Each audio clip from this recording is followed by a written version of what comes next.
Good morning. Today I'm going to talk about the events that occurred last Friday, which have been the 29th of March, that started in the 9400 block of East Herring.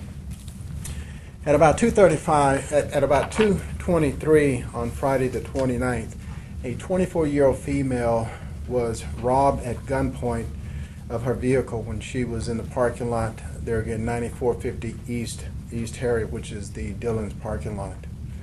The victim was able to contact 911 to report her vehicle, gave a description, gave the tag number of the vehicle that was stolen. At about 9:40, the officers were patrolling in the area of about Lincoln and Governor when they saw the vehicle that was stolen going southbound on Governor from Lincoln. And the reason the officers were in the area is over the last couple of days last week, several vehicles that were stolen from previous cases had been dumped in that general area. The 1000 block of South Woodlawn, the 1100 block of South Governor. And so with that in mind, the officers moved in the area thinking that the suspect more than likely is going to dump that vehicle in that same general location. Sure enough, that's where the suspect wound up being, is in that general area. As the officers began to follow the vehicle realized that he was being followed. And so what he tried to do was elude the officers by driving in the neighborhoods and taking some back streets and things of that nature there. Up around Bailey and about Armour, the suspect drove over the east curb of Armour onto a bike path that is located to the east side of Cottonwood Park. There again, you still got police officers as well as detectives trying to get this vehicle stopped. And so, like I said, the guy knows he's being pursued by the police department, by police officers. As the suspect is going southbound on the bike path, as he comes over a large dirt mound, a berm, sort of like a berm, that is located the northeast part of the property that belongs to the Conversi Telemarketing. They're at 7236 East Herring. As he's coming over the hill, one of our detectives tried to intercept the suspect, and they collide. As the suspect collides with the detective has the suspect pinned in his car. The detective is pinned in his car as well. The suspect points a .45 caliber handgun at our detective while the detective is still inside of his vehicle. The detective was able to lean down so that way he couldn't have been shot by the suspect at that time. Once the suspect pointed the gun at the detective, he then jumps out of the stolen vehicle and then runs north towards a wooded area. There again, that's Cottonwood Park is where he ran into.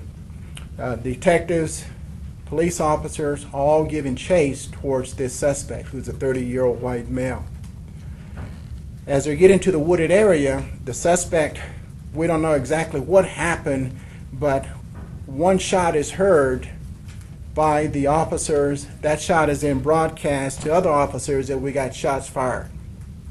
So the officers are surmising that the suspect is firing at them as they hear that one shot. The air section at that time is also in the area, and the air section is able to provide us with tremendous information as far as the direction of the suspect, the actions of the suspect, and so that information was conveyed to the officers. Well, there again, you got officers, you got detectives, you got supervisors. An investigative supervisor parks his vehicle at a dead-end street there at 7202 East Zimmerly. When you look at that dead end, it leads towards the Cottonwood Park. As our detective gets out of his vehicle, he's now walking to the north down a dirt trail to get to the lower level of this embankment that's about maybe 20 to 25 feet high. So as the supervisor makes his way down to the lower part towards the creek, he's confronted by the suspect. As the supervisor sees the suspect has a large caliber black colored gun in his right hand. The supervisor gives the suspects to command to drop the gun, He repeats the command to drop the gun. He tells the suspect to get on the ground. Then the suspect turns towards the supervisor and points the gun at the supervisor. The supervisor fires multiple shots. After the shots were fired, the suspect then ran to the west and began climbing up an embankment to try to get away from the supervisor. The supervisor fires additional shots at the suspect as he's running away. You probably say, why are we shooting at him if he's running away? Because number one, this guy's still armed. Secondly, the supervisor says you can see citizens coming out of their houses. And so he's concerned about a hostage situation potential. He's concerned about this guy is going to get in the neighborhood. And so there again, knowing he's still considered a threat, he fired additional rounds as this guy is running up this embankment.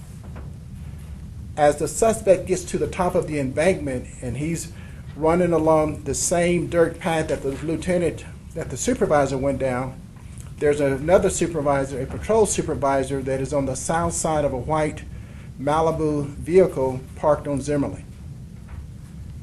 The patrol supervisor, there again, sees the suspect comes out. In his right hand is a dark colored gun.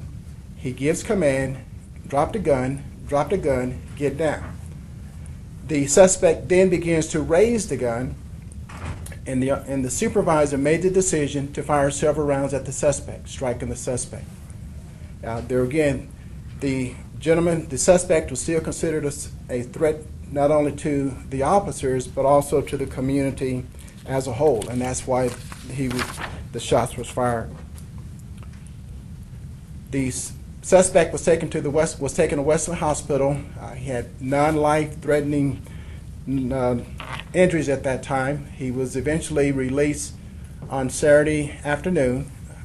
He declined to be interviewed by our detectives, and so subsequently he was booked into Sedgwick County Jail on 1 count of aggravated robbery, 3 counts of aggravated assault of a law enforcement officer using a deadly weapon, 1 count of aggravated assault. I'm sorry, one more time on those charges, please.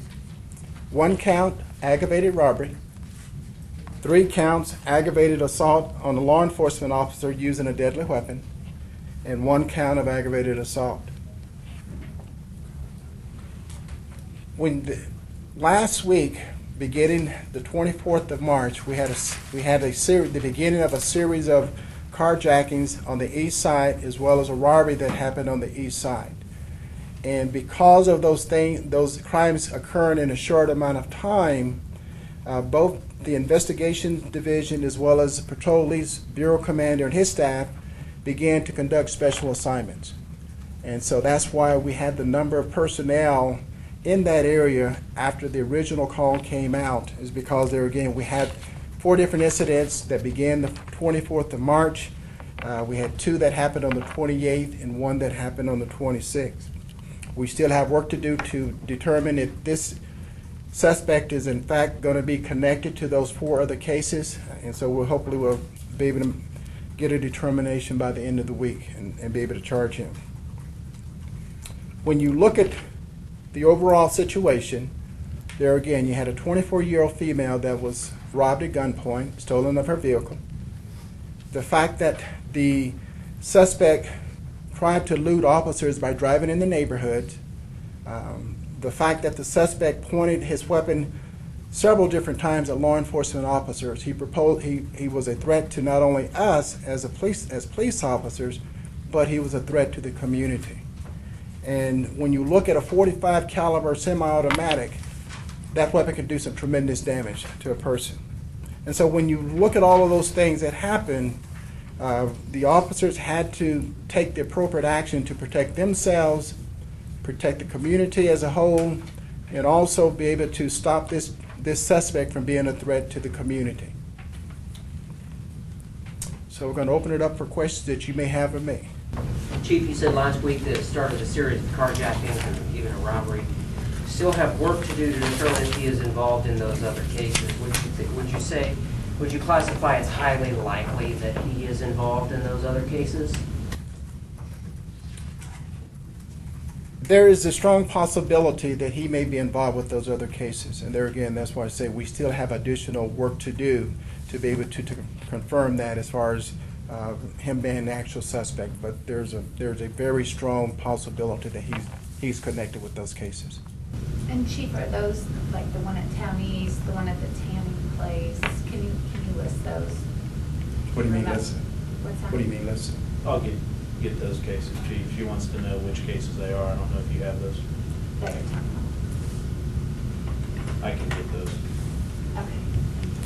Yeah, if you want to get them, Doug.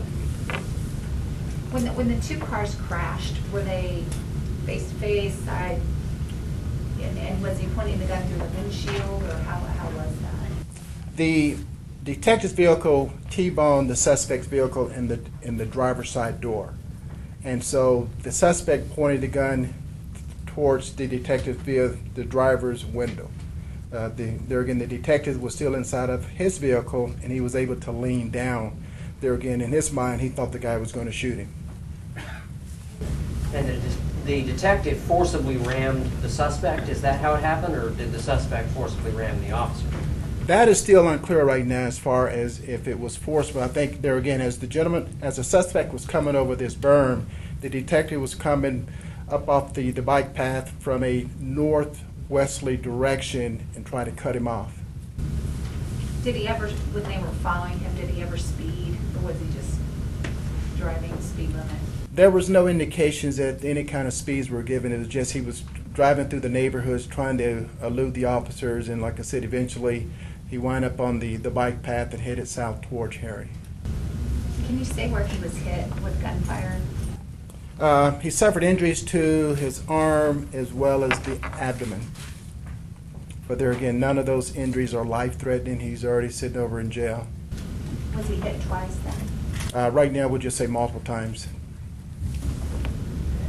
And when the officer did fire, he was a supervisor. Were there other officers right around to witness all of this? Or was he kind of on his own at that point? Well, both supervisors, the investigative supervisor that was down on the lower level by the creek was by himself. Because there again, if you look at the densely wooded area, our section had to guide everybody in because you really didn't have a strong bearing of where you were because you were down in the woods. And so the supervisor, the investigative supervisor, was down there by himself. The supervisor at the top was also by himself as a suspect came up. There was no one else around him that witnessed him firing. So it was basically the supervisor and the suspects in both situations. A couple more questions. Did the suspect ever fire his gun at anyone? That we have not been able to determine as of yet. I mean, the Kansas Bureau of Investigations, the DA's office, are working closely with us in regards to the officer-involved shooting. We will continue to be the lead agency in regard to the robbery itself. There again, the carjacking that occurred that prompted this whole series of events that happened on Friday. I thought you said Chief did fire at the supervisor. No, I said there was shots fired as we were pursuing him. The detectives, somewhere along the line, we don't know if he fell down or if he stumbled, but anyway, there was a shot fired, a shot discharged, and then the call went out over the air that we had shots fired. So, I'm sorry, because here it's, I wrote this down, the suspect points gun at supervisor, fires several shots, then takes off running. That's when the supervisor fired back. He pointed his gun at the supervisor. The supervisor gave him commands to drop the gun, gave him commands to get down. When he pointed the gun at the supervisor fired several shots. Okay. The suspect turns and runs to the west. Okay. Okay. One more question? So when he ran into the woods then, and you heard that, the officers heard that one gunshot, then they radioed to dispatch shots fired. Are you saying you don't know who fired that shot? At that time, no one knew who fired the shot. All we know is we had one shot fired as they were pursuing this suspect.